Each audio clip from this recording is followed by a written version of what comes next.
और अब कोई संकोच रखने की जरूरत नहीं है, किसी लघुता ग्रंथि में रहने की जरूरत नहीं है।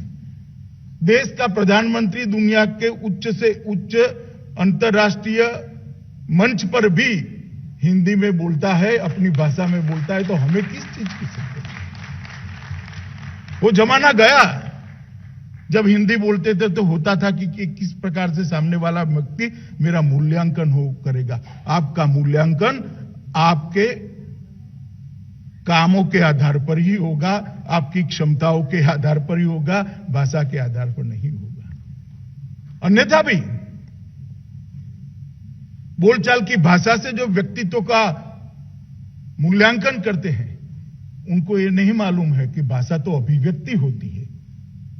मूल चीज तो विचार है, मूल चीज बुद्धिमत्ता है, मूल चीज कर्मठता है और मूल चीज निष्ठा है। मूल्यांकन के आधार तो ये बिंदु होने चाहिए।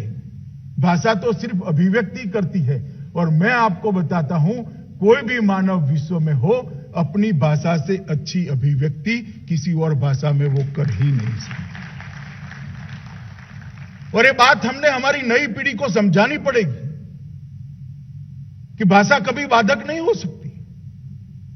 हम गौरव के साथ अपनी भाषा का उपयोग करें, झिझके नहीं।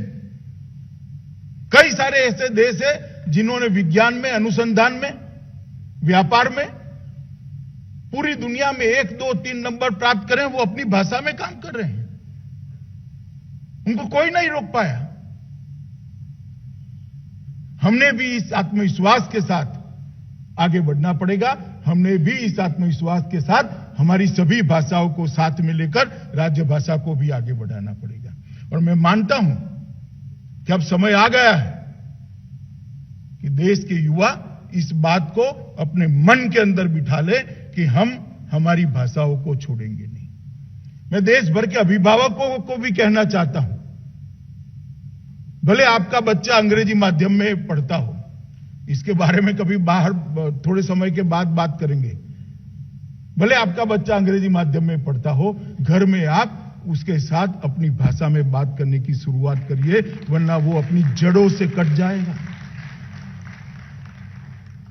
कोई बाहर की भाषा हमें इस देश की महान संस्कृति, गौरवमय इतिहास से परिचित नहीं करा सकती। कोई बाहर की भाषा हमें आपके बच्चे को, आपकी बेटी को, आपके बेटों को इस देश के वैचारिक पिंड के साथ नहीं जोड़ सकती। केवल और केवल बच्चे की मातृभाषा ही जोड़ सकती है, क्योंकि वहां का स्थानीय इतिहास, वहां का स्थानीय संस्कार और वहां की स्थानीय गौरवप्रद चीजें उसकी मातृभाषा में ही उपलब्ध है। जिस दिन आप बच्चे को अपनी मातृभाषा का ज्ञान से वंचित कर दोगे, वो अपनी जड़ों से कट जाएगा। और जो लोग अपनी जड़ों से कटते हैं वो कभी ऊपर नहीं जाते हैं। ऊपर तो वही जाते हैं जो वही वृक्ष जाता है जो वृक्ष की जड़ें गहरी भी हो, मजबूत भी हो और फैली हुई। इसलिए मैं सभी लोगों को कहना चाहता हूं कि हम हमारी बोलचाल की भाषा गौरव के साथ हम स्थानीय भाषा रखें, राजभाषा को रखें और किसी भी प्रकार के संकोच को हम त्याग दें, लघुता ग्रंथि न रखें और आगे बढ़ने का समय अब आ गया है। और एक जमाना था जब भारत के नेता विदेश में जाते थे तो वहां जो बोलते थे वो शायद ही देश समझ पाता था। मगर सबसे पहले अटल जी ने शुरुआत की और नरेंद्र मोदी जी ने उसको एक रवायत बना दिया है कि जहां भी जाएंगे, किसी भी अंतर्राष्ट्रीय मंच पर जाएंगे, हम अपना वक्तव्य भारतीय भाषा में ही देंगे, राजभाषा में ही देंगे। इससे बहुत बड़ा फर्क राजभाषा के गौरव को प्रस्थापित होने में हुआ। ढेर सारे लोगों के मन में जो संकोच था, लघुता ग्रंथि थी, उसका निवारण हुआ। मैं आपको कहता हूं, गृह विभाग में अब अन्य भाषा में फाइल भेजना में संकोच होने लगा है। सोच का परिवर्तन होता है तो कैसे होता है?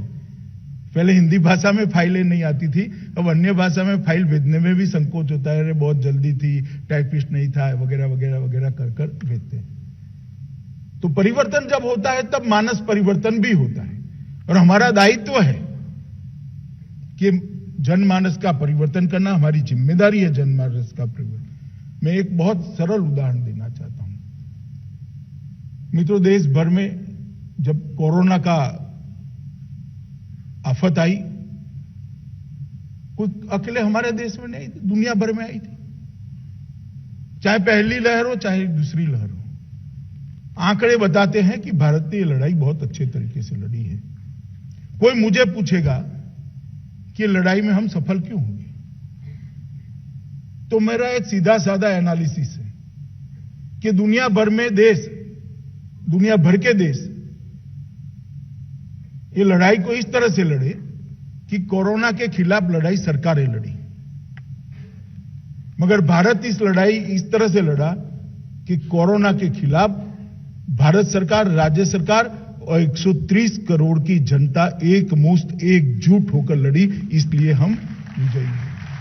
कम से कम क्षति के साथ इसमें से बाहर गए। और ऐसा क्यों हुआ कि मोदी जी ने लगभग अलग अलग मुख्यमंत्रियों के साथ, राज्यपालों के साथ, व्यापारी मंडलों के साथ, डॉक्टरों के साथ और देश की जनता को संबोधित करने के 35 से ज्यादा प्रयास किए, और सभी के सभी राजभाषा में करे तो इसका नीचे तक पहुंचना सुनिश्चित होगा। और इसके कारण देश भर में कोरोना के खिलाफ लड़ने का एक वातावरण बना, जनता एकजुट हुई,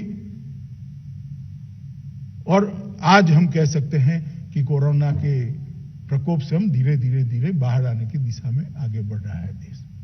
मित्रों, अपनी भाषा का महत्व जो नहीं समझता उसको इतिहास में जब लिखा जाता है तब बहुत बड़ा कीमत चुकाना पड़ता है। और मैं चाहता हूं कि हम सब इस बात को समझें, हमारी भाषा के महत्व को समझें, राजभाषा के महत्व को समझें, और हमारी भाषा ही हमारे देश को गौरव दिला सकती है, ये वास्तविकता को समझें। मित्रों, हमने संविधान को जब स्वीकारा, इसके साथ ही 14 सितंबर 1949 के एक निर्णय को भी स्वीकार कर लिया कि इस देश की राजभाषा हिंदी होगी और लिपि देवनागरी होगी। बहुत लंबी बहस के बाद यह निर्णय लिया गया था, और ये बहस को कोई पढ़ेगा तो उसका मूल, उसका तत्व और निर्णय के पीछे का एक दूरदृष्टि दृष्टिकोण हमारे समझ में आता है कि कोई भी भारतीय भाषा का एक दूसरे से स्पर्धा नहीं है। सभी भारतीय भाषाएं एक दूसरे की पूरक है, एक दूसरे को बल देती है। और इसलिए हिंदी और देवनागरी को स्वीकार करने के साथ ही हमने स्थानीय भाषाओं को, सभी भाषाओं को स्वीकार करने का भी एक निर्णय लिया था।